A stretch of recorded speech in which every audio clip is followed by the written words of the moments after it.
Hi friends, ఖచ్చితమైన report Sudheer రిపోర్ట్కి స్వాగతం.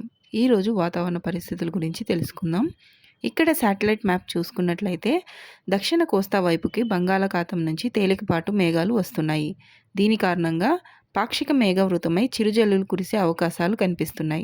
అంతేకాని భారీ వర్షాలు లేవు. ఇక బంగాళాఖాతంలో కూడా రాబోయే 48 గంటల్లో ఎటువంటి అల్పపీడనాలు ఏర్పడే అవకాశాలు లేవు.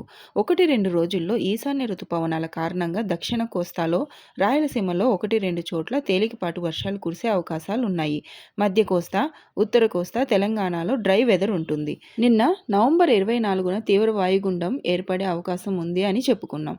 ఇది ఈ ప్రాంతంలో ఏర్పడి ఈ విధంగా కదిలి నెల్లూరు, పాండిచేరి మధ్య తీరం దాటే అవకాశాలు కనిపిస్తున్నాయి. అంటే ఈ ప్రాంతంలో వర్షాలు ఎక్కువగా ఉండేదానికి అవకాశాలు ఉన్నాయి. దీని ఫలితంగా తెలంగాణలో అధిక చలి, దక్షిణ కోస్తా, రాయలసీమల్లో అధిక వర్షాలు ఉండేదానికి అవకాశాలు ఎక్కువగా కనిపిస్తున్నాయి. దీని గురించి ఆదివారం స్పష్టత వస్తుంది.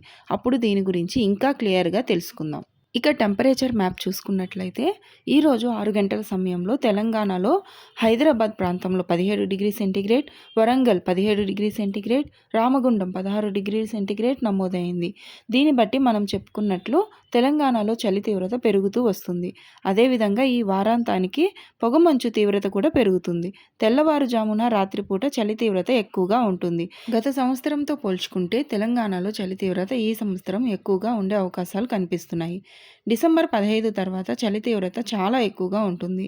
చాలా ప్రాంతాల్లో 10 డిగ్రీ సెంటీగ్రేడ్ ఉష్ణోగ్రత కూడా 1-2 వారాల పాటు నమోదయ్యే అవకాశాలు కనిపిస్తున్నాయి. ఇక్కడ కామారెడ్డి, నిజామాబాద్, మెదక్, సిరిసిల్ల, సిద్దిపేట చూసుకున్నట్లయితే 15, 16, 17 డిగ్రీల సెంటీగ్రేడ్ ఉష్ణోగ్రతలు నమోదయ్యాయి. డిసెంబర్ మొదటి వారంలో ఈ ఉష్ణోగ్రతలు ఇంకా తగ్గే అవకాశాలు ఉన్నాయి. దీన్ని బట్టి తెలంగాణలో చలి తీవ్రత ఎలా ఉండబోనుందో తెలుస్తుంది.